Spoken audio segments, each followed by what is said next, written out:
ownership, their religion, their age, their income, their number of children in their household. So imagine this, an election's on. Your local candidate comes walking up to your door. You probably know a little something about him or her, but how much do you think the candidate knows about you? The short answer is a lot, probably way more than you think. That's because gathering information, personal information about you, is becoming one of the most important aspects of politics today. How are the parties doing it? Here's our chief political correspondent, Keith Boag, with the data game. Personal information, data, is a more powerful political tool now than it has ever been, and getting more powerful all the time. I would target people based on their home ownership, their religion, their age, their income, their number of children in their household. In fact, all the main political parties have similar systems. They're all spending millions of dollars trying to find out who you are, where you live, and other little bits of information too. And they're not doing it just so they can send you best wishes for the holidays. The database is the indispensable tool for raising funds and getting out the vote. And those are the fundamentals of modern campaigning. In the race to build up their databases, the Liberals are working with a program called Manage Elect. Searching for an individual, we can search under a lot of different parameters. The NDP has its own system called NDP Vote. It's used to help pull the vote during E-Day and track voter preferences and intentions. And the Conservatives use a program called Constituency Information Management System, or CIMS. We have, of course, the affiliations. All of them have access to the list of eligible voters provided by Elections Canada. From there, they are free to buy data commercially, and they can build into their files whatever information they may gather from you through telephone canvassing or door-to-door canvassing. If you're a political activist already, they'll know it. If you had a lawn sign in the last election, they'll know it. If you made a donation to the party, they'll know that, and they might even have your credit card number in their system. All of them have a reluctance to say what other information they may have, but obviously it's organized in a way that identified Doreen Shield as Jewish and flagged her for a Rosh Hashanah card. They could know what magazines you read, where you shop, and what you buy. Why they do it is no mystery at all. They want your support and your money. The Conservatives are the acknowledged leaders in using this kind of technology. So we asked them to explain how CIMS works, and they invited my producer, Sylvia Thompson, and me to their headquarters in Ottawa for a rare peek at the system. I mean, it's pretty straightforward. We met Andrew Harris, who manages the party's direct voter contact. You start just with the electoral list, right, the voters list, and you get a name off it. You get my name off it, right? CIMS is a typical-looking desktop application. We punched in my name, and there I was, with address and phone number. This is your profile once we bring it up. And that number up there in the right, that's my number in your CIMS system, right?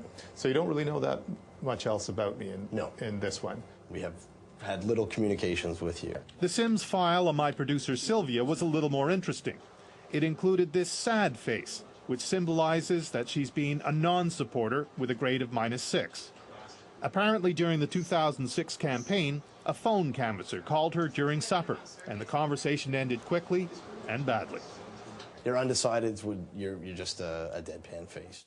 A supporter, someone who has been a volunteer or taken a lawn sign in the past, gets a nice yellow happy face in the system with a grading point indicating strength of support.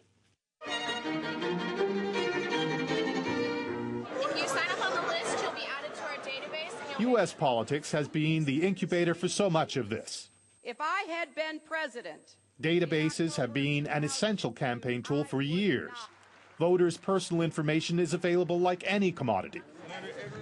Campaigning is such an industry in the U.S., there is even a monthly magazine for candidates, organizers, and junkies called Campaigns and Elections.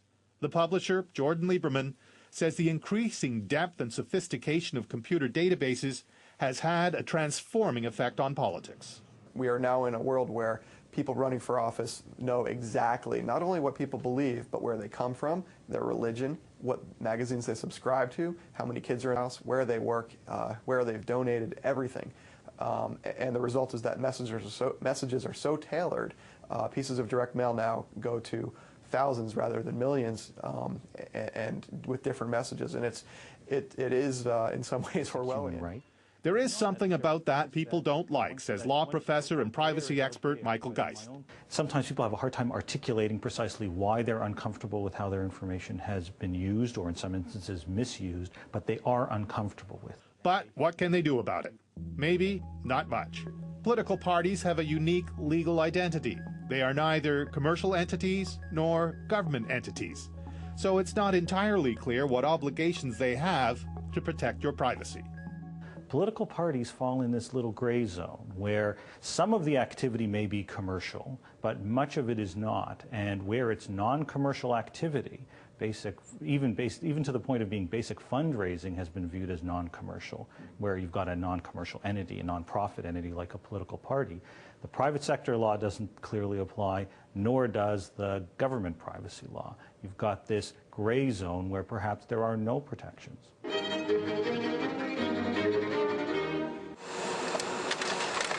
MP Garth Turner was elected in Halton, Ontario as a Conservative. He's since had a falling out with that party, and he's a Liberal now. That makes him familiar with both parties' data collection systems, and he says the Conservatives are streets ahead of anyone else in the country in how they collect data and centralize the management of it.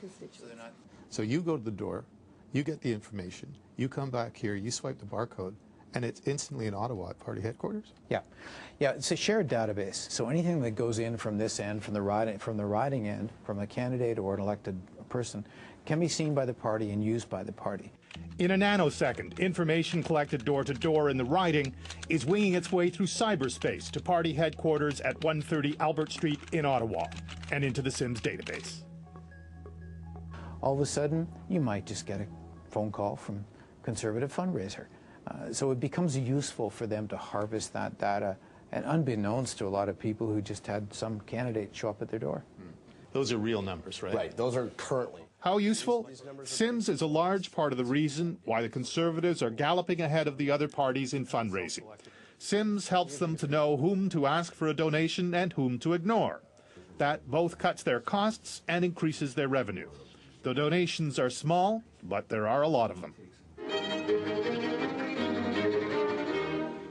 Privacy issues aside, the use of data mining as it's called, to micro-target voters and aim messages at ever smaller, more precise demographic groups changes politics. In the U.S., political candidates send messages to specific voters that the vast majority of the country never hear. Database information can construct the illusion of personal attention. But in the end, it's just bits and bytes going through fiber and cable in the service of a larger political strategy. And because of that,